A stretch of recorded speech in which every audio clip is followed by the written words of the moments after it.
Hey YouTube, Grunt Reviews, and we are actually kind of doing a re-review. So the very first review I ever put on the channel was of the M4-22, the rifle and the pistol. It was terrible. I did it all on my iPhone, so I figured I would go back and give these another shot, give them a proper review. Guys, this is our unboxing and tabletop on the Tippmann M4-22 Pro rifle. Guys, as always, hit like, hit subscribe, smash that notification bell, and if you want to help us out here at the channel, there's a Buy Me a Coffee link in the description. Feel free to buy us a coffee, and let's get into it.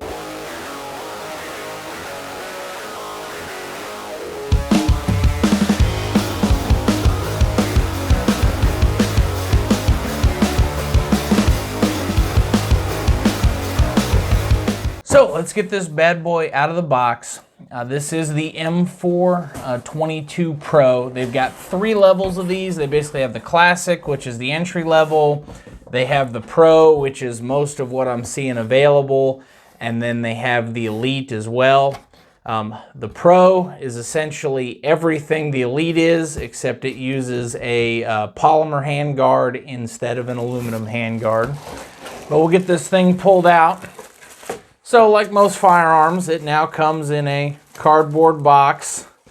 You get your, we'll call it a grease bag, although this particular one is not very greasy, which is always nice. Get that out of the way. So we do get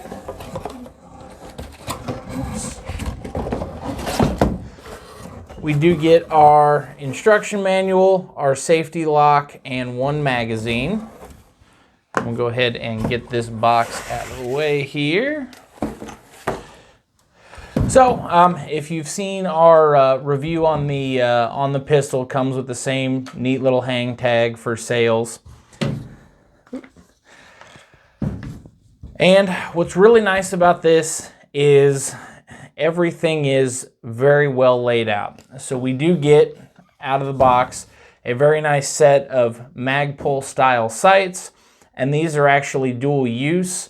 So you can see we actually have a rear U-notch and a front post when they are folded down for something like a co-witness. And then of course we flip them up, and these are the traditional Magpul style sights. There we go.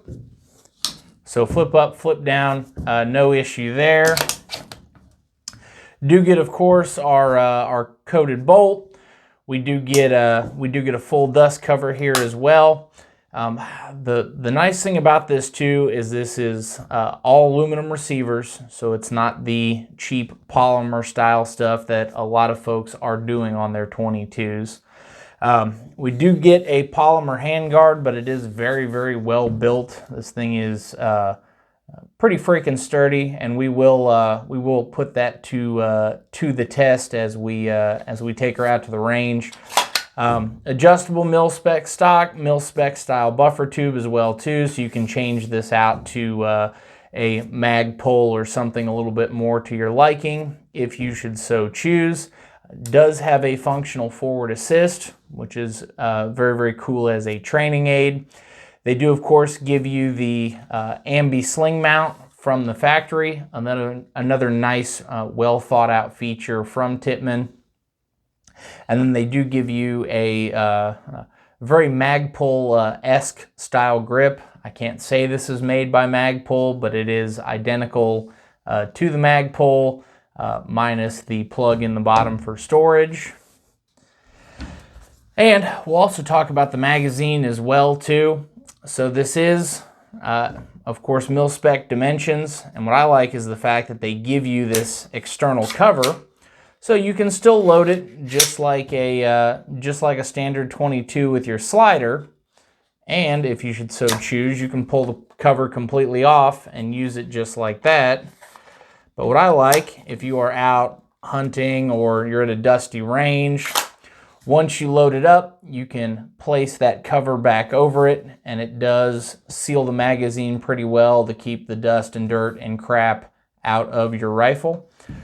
Let's go ahead and get this bad boy up on the stand and take a closer look. So, It is 2021. Ammo is about like finding unicorn horn.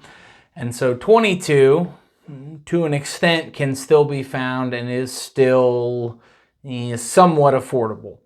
So you want to spend some time training with your AR for whatever purpose, competition, home defense, so on and so forth, but you want to save on some of the ammo cost. So one of your options, of course, is always to buy a 22 conversion kit that kind of works, and then you got to mess with your buffer, and then it doesn't act right. Or you can buy a dedicated 22 rifle. With these Tippmanns, they really have done everything they could to make this a fully functional mil-spec rifle in 22 caliber. So does use, of course, standard threading on the bird cage that it comes with, but this can be changed out to put your favorite compensator and or suppressor, silencer, whatever your preferred nomenclature is. Like I mentioned in the first section, you do get some sights out of the box, so this thing is rocked, cocked, and ready to go from the moment you purchase it. No additional purchases required. Does use the standard mil-spec style stock. It is adequate.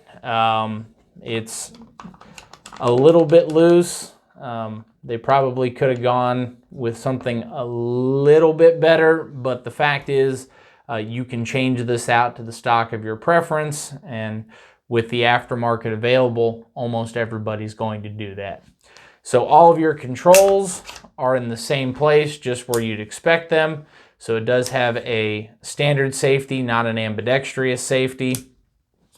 Bolt catch, of course, is still in the standard AR position, as is the mag release. Grip, of course, can be changed out to the grip of your choosing as well. Really, the only things that you can't change yourself are the safety. That is kind of specific to the bolt group itself, and the charging handle are all 22 specific. Outside of that, everything else can be changed out. Let me poke this bad boy on through.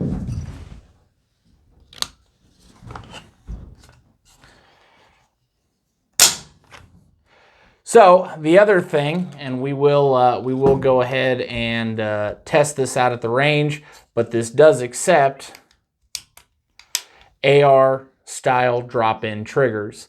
I've got a rare breed trigger, as we've seen in our other video that we're going to try with this. I've got a trigger tech as well, so we will give it a few whacks and see if the aftermarket triggers are compatible with it. And of course, as we always do, handy dandy little segue there. We're going to use our Lyman digital trigger gauge here, and we're going to see how well this trigger performs out of the box.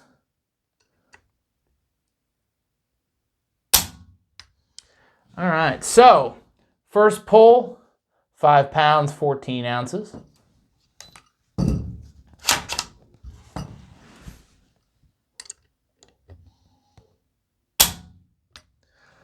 Second pull, 5 pounds, 4 ounces.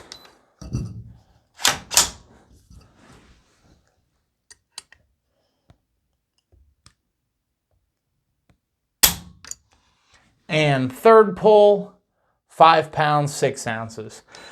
So we'll say right in that 5.5 pound range. And of course, this is fresh out of the box. We'll see what does happen with it at the range. In terms of actual trigger feel, we will take you through that. So it's got a pretty heavy first stage. Try that one more time. Pretty heavy first stage. And it gets you into that little bit of a wall there, and then a good clean break and a good audible reset. It's kind of hard to describe. It's not quite a true single stage, and it's not quite a two stage. It's a little bit of creep, wall, a little bit more creep, and a break. would be nice for the price, and these run in the $600 to $700 range right now. To have a little bit nicer trigger, the fact that we can change that out though definitely does come in handy. Overall feel of the rifle, outside of the little bit of wobble in the stock, it definitely feels like a quality rifle. I have, of course, I have shot these before, and they do shoot and perform very, very well. Really, there's not a ton of improvement that I would say that they need to make. Probably my only major point of improvement, I would like a aluminum or steel dust cover instead of the polymer. A little bit better stock, and maybe a little bit better trigger out of the box for the money that they're asking. But outside of this, it's a fantastic little training tool. Would have no issues running it, and it is as close as you can get to a suitable alternative to an AR rifle in a slightly more affordable caliber. So guys, I hope this answers some of your questions on this bad boy. Of course, we are going to do a full range review on it as well, so stay tuned for that. If you haven't already, hit that subscribe button, hit the notification bell so you know when we get that range review up.